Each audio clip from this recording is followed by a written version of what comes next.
Mantan Menko Polhukam Mahfud MD menyebut Pandji Pragiwaksono tidak bisa dihukum atas penampilannya di stand-up komedi Mens Rea.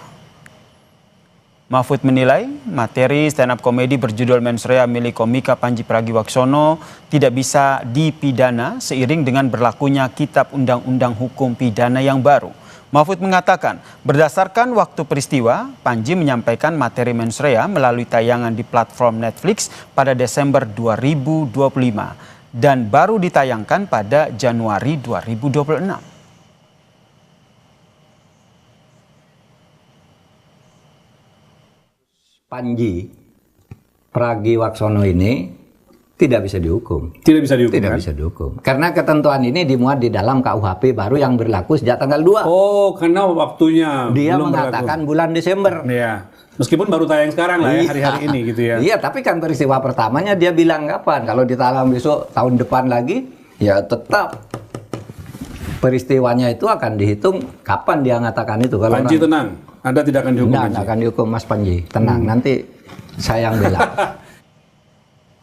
Sementara itu, Saudara, Muhammadiyah dan NU sama-sama membantah telah melaporkan komika Pandji Pragiwaksono ke polisi terkait penampilan stand-up komedi Mens Rea. Pengurus Besar Nahdlatul Ulama menegaskan laporan Angkatan Muda NU ke Polda Metro Jaya terhadap komedian tidak mengatasnamakan PBNU. Sementara itu, Ketua Lembaga Bantuan Hukum dan Advokasi Publik PP Muhammadiyah menegaskan Muhammadiyah tidak mengenal ataupun terafiliasi dengan Aliansi Muda Muhammadiyah yang melaporkan komika Pandji Pragiwaksono ke polisi. Ia pun memastikan Muhammadiyah tidak pernah memberi sikap resmi mengenai stand-up komedi Pandji Pragiwaksono bertajuk Mens Rea.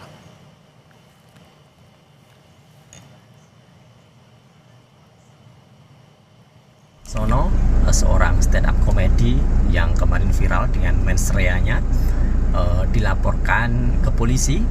Saya selaku Ketua Lembaga Bantuan Hukum dan Advokasi Publik Pimpinan Pusat Muhammadiyah menyatakan bahwa Muhammadiyah tidak pernah membuat sikap resmi untuk melaporkan yang bersangkutan. Jadi Muhammadiyah itu menerima kritik. Kalau itu memang benar kami jadikan alasan membangun, kalau tidak benar akan kami sampaikan klarifikasi. Jadi saya yang membidangi hukum di Persyarikatan Muhammadiyah menyatakan tidak pernah ada laporan polisi dari Muhammadiyah. Kalau di pemberitaan menyatakan dari Aliansi Muda Muhammadiyah, Muhammadiyah tidak mengenal organisasi itu.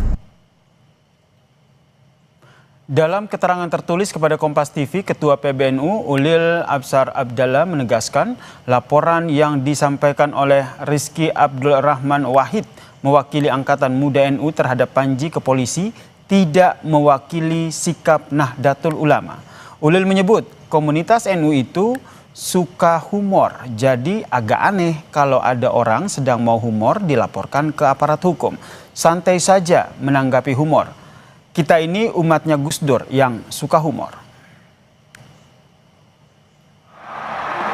Selamat malam atasan Presiden Republik Indonesia. Let's go. Apapun yang gua katakan, orang nggak bisa marah. Kan menurut keyakinan saya. Materi isi pertunjukan stand-up komedi Mens Rea Pandji Pragiwaksono berujung laporan polisi. Komika Pandji Pragiwaksono dilaporkan dua organisasi kemasyarakatan ke Polda Metro Jaya pada 7 Januari lalu. Pelapor mengatasnamakan Angkatan Muda Nahdlatul Ulama dan Aliansi Muda Muhammadiyah. Pelapor menyebut pernyataan Pandji dalam show bertitel Mens Rea telah menimbulkan fitnah dan kegaduhan di ruang publik. Sahabat saudara Pandji menyampaikan bahwa politik balas budi yang diberikan oleh NU dan Muhammadiyah dalam bentuk tambang. Nah, itu tentu sangat mencederai buat kita semua bahwa itu tidak terbukti secara fakta ketika NU dalam hal ini mendapatkan tambang atas jasa daripada ikut terlibat dalam politik praktis itu tadi atau pemilu sebelumnya. Laporan ini mendapat kritik dari komika dan sineas Ari Kriting yang menilai laporan soal isi materi Pandji tak perlu dilakukan. Ari menyebut pernyataan Pandji hanya sebuah gagasan yang disampaikan dalam pertunjukan.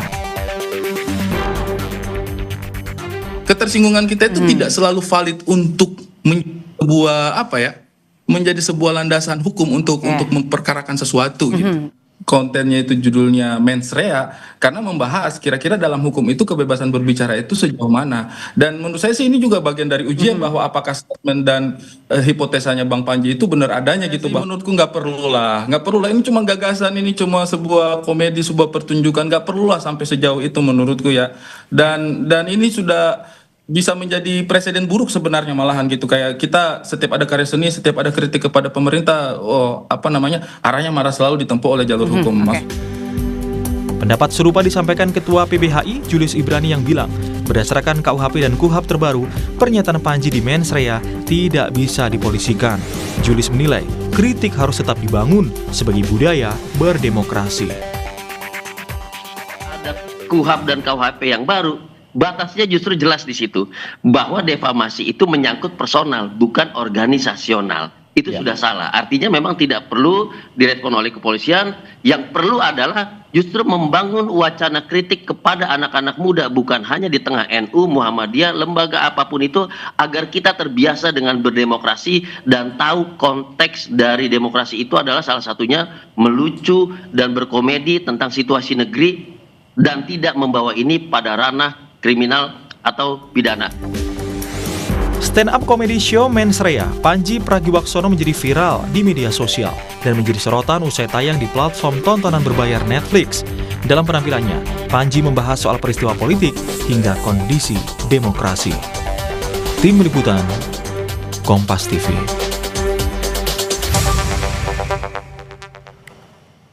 Saudara, polisi memproses laporan terhadap komika Panji Pragiwaksono terkait dengan materi komedinya di mens rea. Polisi menyebut Panji dilaporkan dengan menggunakan pasal dalam KUHP baru. Lantas bagaimana kita melihat proses hukum terhadap komika Panji Pragiwaksono ini? Kita bahas bersama dengan penasihat ahli Kapolri, Pak Arianto Sutadi, dan juga Ketua PBHI, Julius Ibrani. Selamat petang semuanya. Selamat petang. Selamat petang. Terima kasih.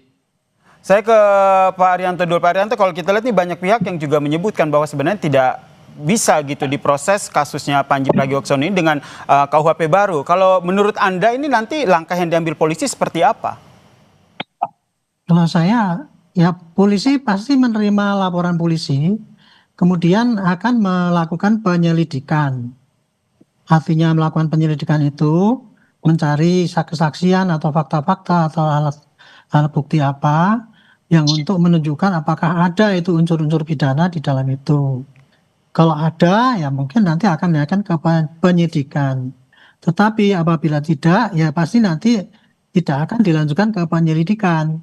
Dan kemungkinan penyelidikannya kalau sudah dianggap maksimal dan tidak ditemukan alat bukti yang kuat gitu, ya pasti akan dihentikan penyelidikannya itu. Kurang lebih begitu. Jadi tetap diterima dulu ya, sembari diproses begitu. Harus diterima, Pak. Harus diterima semua. Kita tuh tidak boleh menolak laporan. Orang yang merasa dirinya itu tertekan ataupun merasa terganggu, itu hak daripada setiap orang untuk melaporkan pada aparat, pada negara gitu. Nah, tinggal negara itu nanti kan memproses apakah ini memang tindak pidana atau bukan, apakah hanya sebagai gejolak-gejolak di masyarakat yang merupakan dinamika daripada masyarakat yang masih bisa ditolerir gitu. Nah itu ranahnya pada penyelidikan itu, Pak. Nah, karena ini undang-undang baru ya, ini memang pasti menimbulkan beda-beda penafsiran kan. Nah ini menurut saya ini merupakan ujian juga. Nanti karena ya di dalam penyelidikan itu pasti polisi akan mencari saksi ahli, dipanggil untuk ditanyakan apakah ini masuk memenuhi unsur apa tidak gitu, Pak. Termaksud mengonfirmasi fakta terbaru yang disampaikan bahwa tadi juga sama-sama kita dengarkan baik dari Muhammadiyah maupun NU sudah membantah bahwa mereka, organisasi mereka mewakili untuk melaporkan kasus ini. Tidak pernah bahkan. Ya, kan tadi kan NU kan karena yang melaporkan tadinya kan mengatasnamakan ya apa itu namanya itu aliansi ataupun apa pokoknya satu kelompok ya.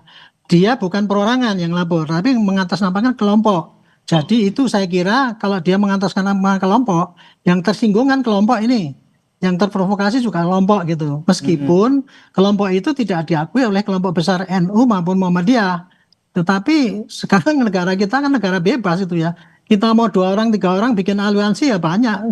Tapi polisi tetap mempertimbangkan legal standing dari pelapor ini? Saya kira ya polisi hanya akan menampung saja, Pak. Hanya akan menampung ya.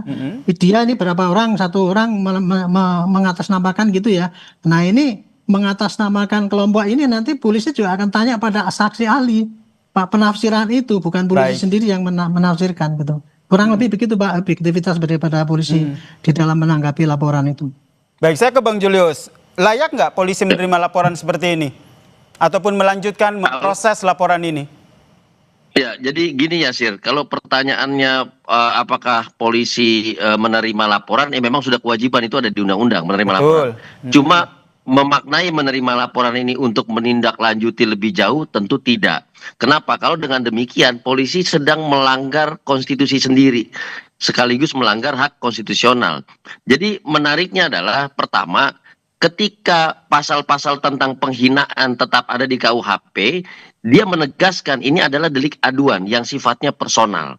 Sedangkan materi yang disampaikan Panji adalah komedi yang membahas organisasi. Gitu. Jadi udah 2 hal yang berbeda gitu ya.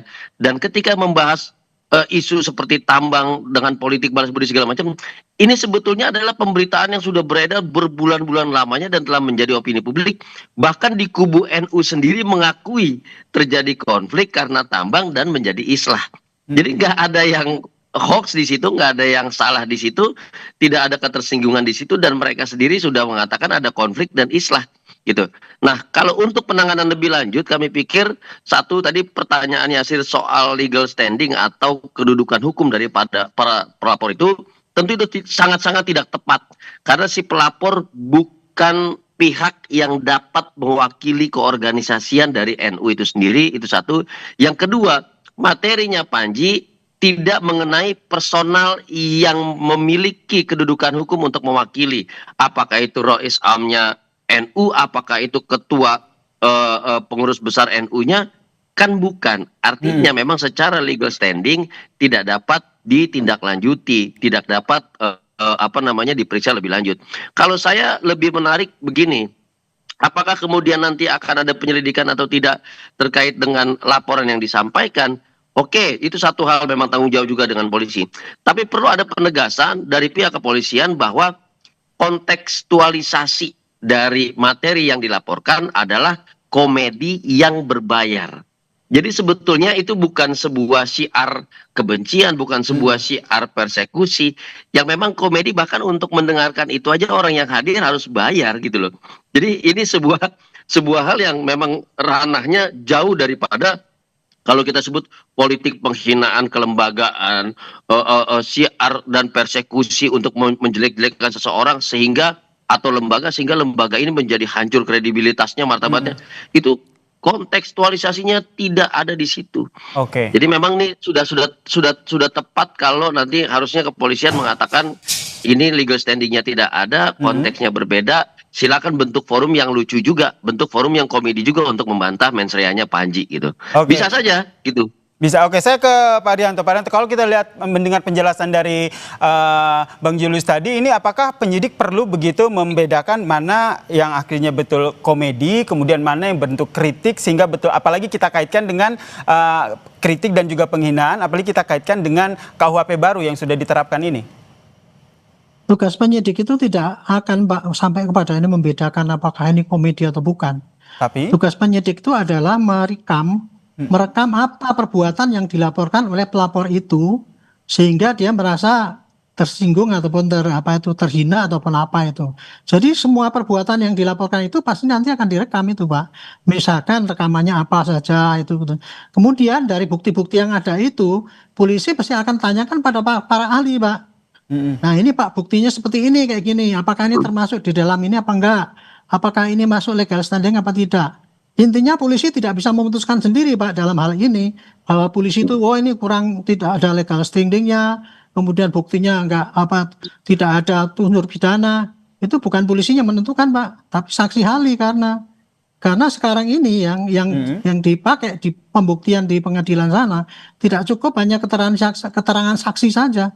Padahal kalau polisi kan transaksi itu kan dari orang yang lapor direkam gitu. Tetapi kalau para ahli kan ahli yang dipanggil keterangan ahli gitu. Itu jadi alat bukti yang nyata, keterangan ahli, saksi, petunjuk itu semua nanti akan diramu, akan diputuskan di dalam satu gelar apakah ini masuk di dalam pidana apa tidak. Kalau ada berarti langsung sidik, kalau tidak berarti hanya lidik saja gitu. Oke, kalau dari Bang Julius sendiri melihatnya seperti apa? Ahli-ahli yang nantinya akan dimintai keterangan oleh polisi ini harus seperti apa sehingga bisa benar-benar mendudukan perkara, membedakan antara konten komedi dengan penghinaan? Jadi begini, jadi dalam konsep penyelidikan itu sebelum dia menentukan apakah ini peristiwa pidana atau tidak, tentukan dia menentukan materinya. Menentukan materinya itu peristiwanya.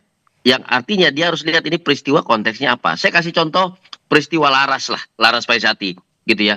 Laras kemudian disangkakan sekarang didakwa terkait dengan apa sih syiar untuk melakukan persekusi, penghasutan dan segala macam.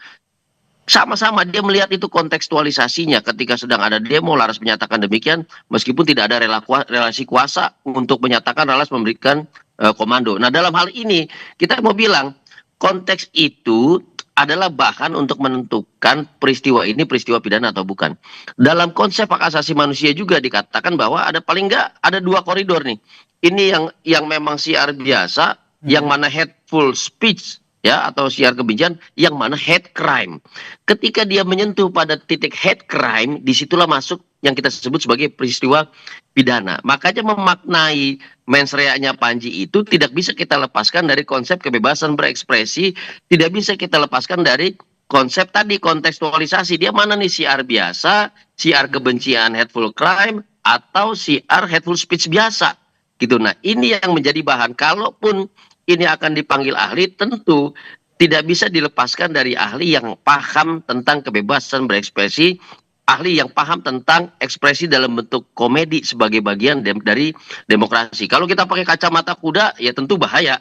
Nah, disinilah fungsinya ahli untuk memperkaya kontekstualisasi tadi untuk mendefinisikan peristiwanya pidana atau bukan, begitu. Baik, kita nantikan ya bagaimana proses hukum ini masih terus berlanjut di Polda Metro Jaya. Terima kasih penasihat ahli Kapolri Parianto Sutadi dan juga Ketua PBHI Julius Ibrani telah berbagi perspektifnya terkait dengan kasus ini di Kompas.